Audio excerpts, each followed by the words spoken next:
Bueno, muy bien, ahora nos toca partículas elementales. Están viendo mi pantalla, ¿no? Sí, Sí, profe. profesor, sí vemos su pantalla. Ok, bueno, aquí algo suave nomás entonces. Partículas elementales, cargas y fuerzas.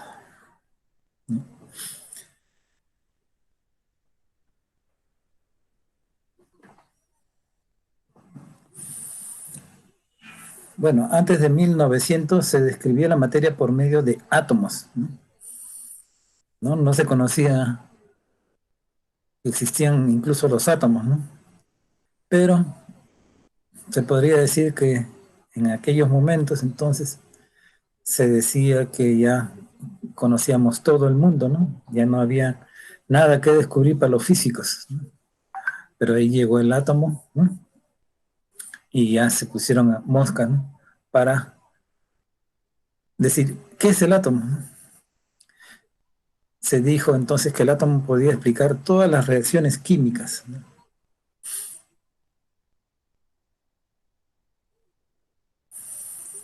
¿No? Y con eso ellos ya se sentían dioses, ¿no?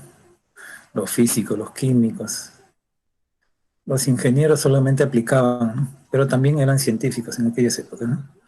Ahora ya estamos separados. Los ingenieros solamente hacen aplicaciones y los físicos ahora somos los que descubrimos las cosas, ¿no?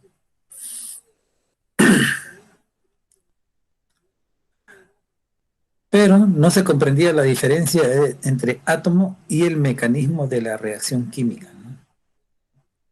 Ese por otra parte, ¿no? Entonces de ahí vino las preguntas, ¿no? Entonces, primer paso hacia la comprensión, ¿no? ¿Qué pasó? Que en 1897 Thomson descubre el electrón experimentalmente, ¿no? Quizá ese experimento fue de casualidad, ¿no? Y dijo entonces que formaba parte del átomo. Incluso él no estaba seguro de que era el electrón, que formaba parte del átomo, que estaba dentro del átomo ese electrón. Pero ¿quién demostró esto? Después se demostró que los electrones están en todos los átomos, bueno, con muchos experimentos más, y que la masa del electrón era la masa del hidrógeno, ¿no? Con toda su carga, sobre 1837. Entonces se podía concluir de que en la naturaleza existen partículas más pequeñas que los átomos, cosa que no se sabía. Y estas partículas tienen masa y carga para identificarla. Entonces ahí se pusieron moscas, ¿no? ¿No? Para saber qué es el átomo, ¿no? Y qué hace el electrón ahí. Bueno, hablando entonces de nuclear, los rayos cósmicos dieron las primeras fuentes de nuevas partículas, ¿no? Ustedes saben que del cosmos llega partículas de todo calibre, ¿no? Como las partículas, los neutrinos, los beta más, los beta menos, ¿no? Los electrones, los protones, neutrones, todo llega a la atmósfera, ¿no? Y la atmósfera no deja pasarlos, deja pasar algunas cositas, ¿no? Y de ahí son tragados por las partículas que están en la atmósfera, ¿no? O sea, no llega a nosotros, sino nosotros ya nos hubiésemos muerto, ¿no? Con todas esas partículas que llegan a nosotros.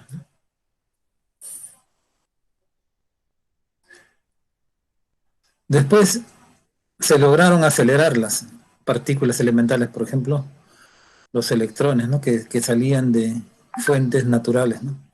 Que salían de fuentes naturales, rayos gamma, neutrones, protones, partículas alfa, ¿no? Eso lo podíamos acelerar, ¿no? Con cámaras de niebla o emulsiones, con emulsiones fotográficas lo podíamos ver o cámaras enormes de cámaras de niebla. Entonces, con eso, entonces, ya tendríamos, ¿no?, cómo estudiar esas partículas elementales. En 1932, Anderson descubrió el positrón experimentalmente. Bueno, ustedes ya saben qué es el positrón, ¿no? Tiene la misma carga que el electrón, tiene la misma carga en magnitud, pero signo opuesto.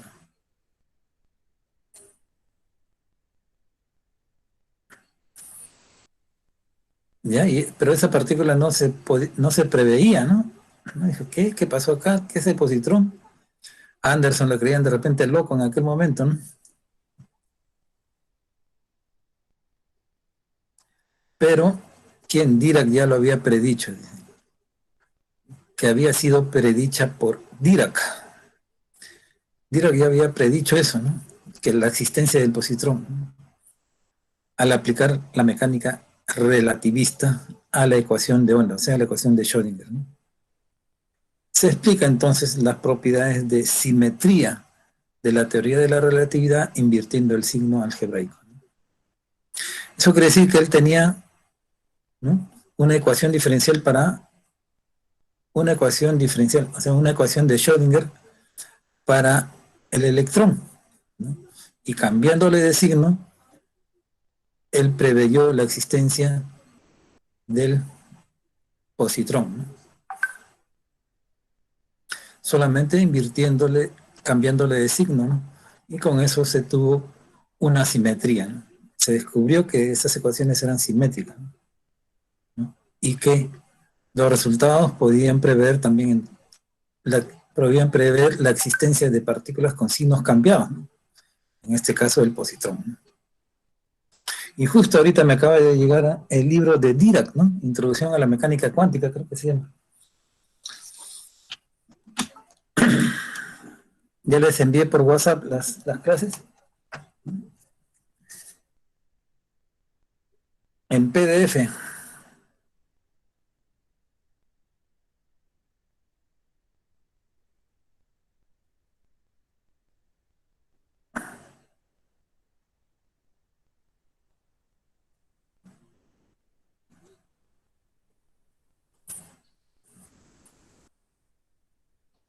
Se llama Principios de Mecánica Cuántica de Dirac.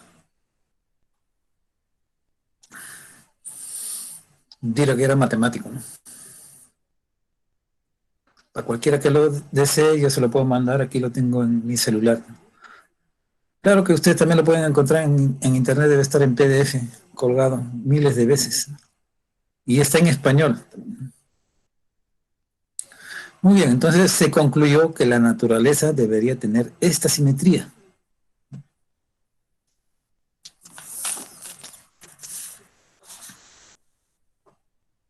O sea, para las partículas elementales, ¿no?,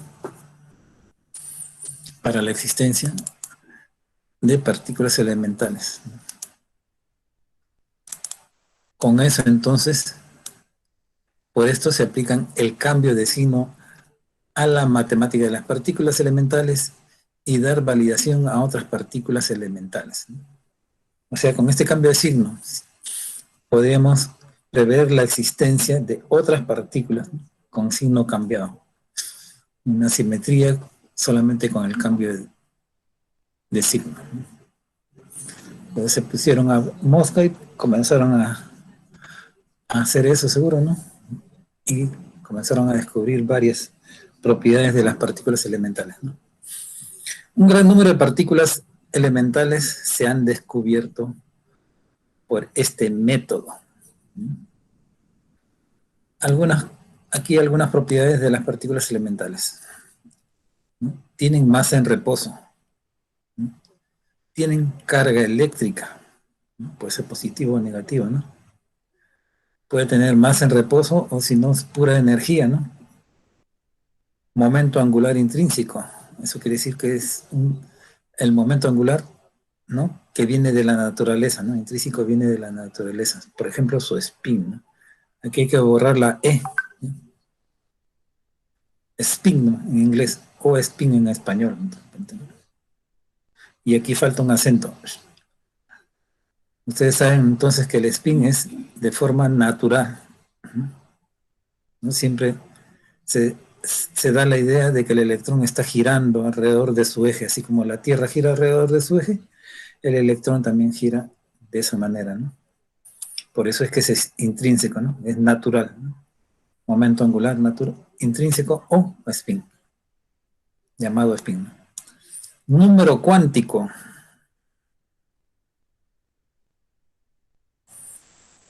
¿No? Una vez que llegó la teoría matemática, o la ecuación de onda que le decían antes, ahora le decimos ecuación de Schrödinger, ¿no? Son estos números, estos de acá, ¿no? Y sus signos, ¿no? Los números cuánticos. Cada uno de los números cuánticos es una cantidad física observable en el espacio y el tiempo. ¿Qué significa esto, no?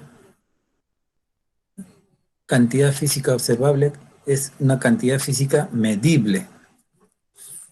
Bueno, todo lo que hemos llevado cuántica sabemos que es observable, ¿no? Un observable es una cantidad física medible, una cantidad física. Por ejemplo, la masa, el spin, momento angular, momento magnético, todo eso son cantidades físicas y se pueden medir, ¿no? Pero son representados por números cuánticos, ¿no?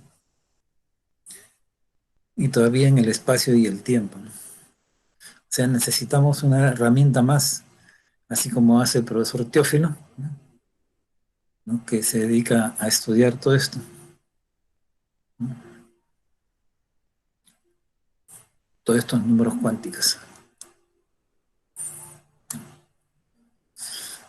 Se localiza a la partícula en el espacio y tiempo, ¿no? Hay partículas que tienen 10 a la menos 15 metros de diámetro, ¿no? ¿Y cómo vamos a localizarlos? Ya habíamos hecho la clase pasada, detectores, ¿no? Por ejemplo, con una placa fotográfica se puede detectar, ¿no?, cómo llega el electrón, ¿no? El electrón tiene 10 a la menos 10 de metro, ¿no? Ustedes saben que al pasar un electrón por la placa fotográfica deja una huella, ¿no? Tiene ahí una interacción y se logra ver estos diámetros de 10 a la menos 10, 10 a la menos 15 metros, ¿no? Porque ellos dejan huellas, ¿no?, más grandes, ¿no?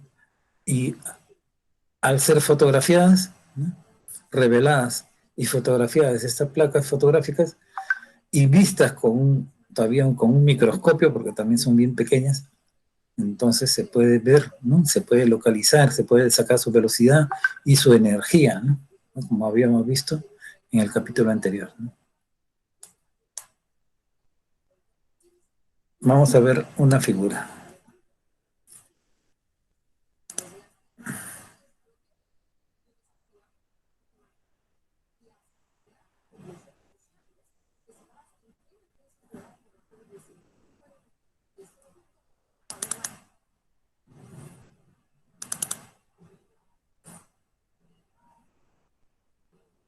¿Por qué ahora está lento?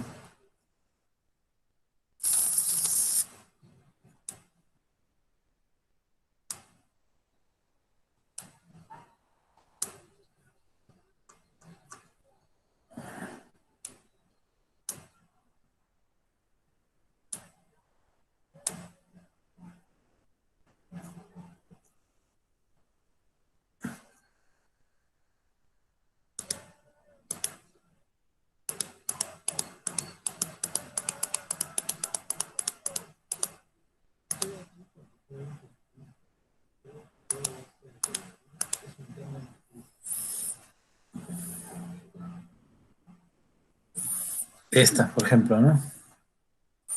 Son las trayectorias producidas en una emulsión nuclear por la interacción de partículas cósmicas de alta energía con los granos de las emulsiones, ¿no? Las placas fotográficas fueron llevadas a una gran altura en un experimento de laboratorio nacional de Brookhaven, ¿no? Cortesía del Laboratorio Nacional de Brookhaven. Muy bien, esta es entonces una emulsión fotográfica, ¿no? a una altura, ¿no? En la atmósfera, ¿no? Bien alta, ¿no? Y aquí se ve todas las partículas que están interactuando, ¿no? Incluso interactúan, chocan y se desvían incluso, ¿no? Se desvían seguro por el campo magnético de la Tierra o en el experimento también. La cámara que han llevado tienen campos magnéticos para desviar y reconocer, ¿no? Qué partícula es, ¿no? Si se mueve por un lado, tiene un signo, por ejemplo, negativo. Si se mueve por el otro lado, tiene un signo negativo. Si no se mueve, ya sabemos que es un neutrón, ¿no? No tiene carga. Y así, ¿no? Si es más pequeña, debe ser un rayo beta. Si es más larga, debe ser un rayo alfa, ¿no? Una partícula alfa. Y así, etcétera, etcétera. Entonces ya sabemos entonces los números cuánticos son determinados experimentalmente. ¿Por qué? Porque ellos son cantidades físicas medibles, ¿no? La carga eléctrica es determinada por la dirección de la curva que adopta una partícula al atravesar un campo magnético. Bueno, como habíamos visto aquí, ¿no? La desviación nos dice que tiene carga, ¿no? Cuando se encuentra una partícula con una nueva serie de números cuánticos, hemos descubierto una nueva partícula en la naturaleza. O sea que haciendo estos experimentos, ¿no? Y viendo que hay un número cuántico nuevo, entonces uno se pregunta, ¿no? Que hay en la naturaleza hay una nueva partícula, ¿no? Que no ha sido vista, que no ha sido descubierta.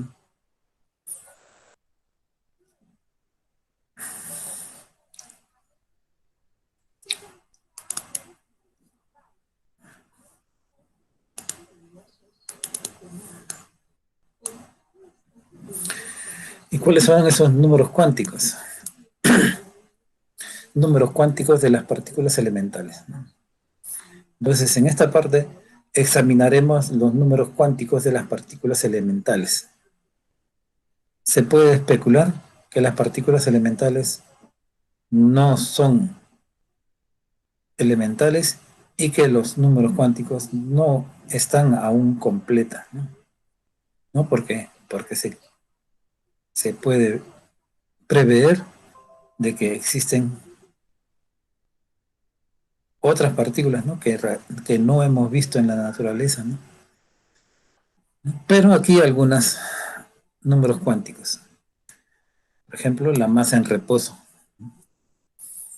que tiene su propio estilo de ver, ¿no? Lo vamos a explicar. ¿Qué es la masa en reposo? ¿Cómo se mide y todo eso, ¿no? La carga eléctrica, y de igual manera, ¿no? Puede ser positiva, negativa y tiene un valor, ¿no? Cuantizado porque es un múltiplo de ¿quién? De la carga eléctrica del electrón, ¿no? Todas las cargas entonces son múltiplos de la carga eléctrica del electrón.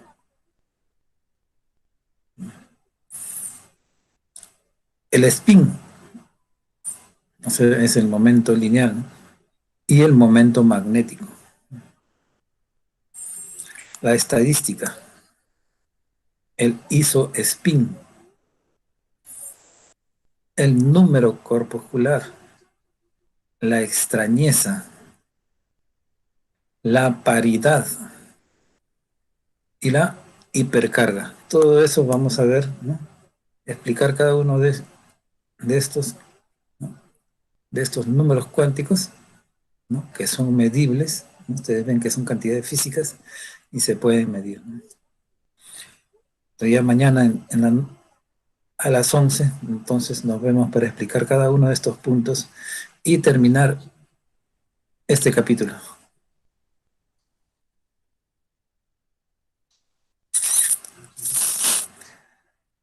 Los problemas que se ven en el libro son muy fáciles de resolver, así que los resuelven, ¿no? Por ejemplo, con lo que hemos hecho, ¿no? ¿Qué lecciones? Pregunta número 1. ¿Qué lecciones específicas aportó el descubrimiento del electrón y del positrón al campo de las partículas elementales? Eso se puede resolver por sí mismo con la explicación que hemos dado ahora, ¿no? ¿Qué se quiere expresar con el término número cuántico? Con referencia a las partículas elementales. Eso también lo podemos resolver, ¿no? ¿Cómo se observa una partícula elemental? Con un experimento, ¿no? ¿No? Y lo vamos a ver mañana. Cómo se observa, o sea, cómo se mide. No es que se observe, sino que también se mide, ¿no? Observar, medible, significa que hay que medirlo con un aparato, ¿no? Y como esas partículas son muy pequeñas, tenemos que verlo de otra manera, por sus efectos, ¿no? Discuta la diferencia entre masa gravitacional y masa inercial.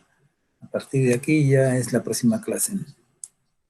Y como ustedes ven, son 10 preguntas, ¿ya? Así que lo responden y me lo entregan.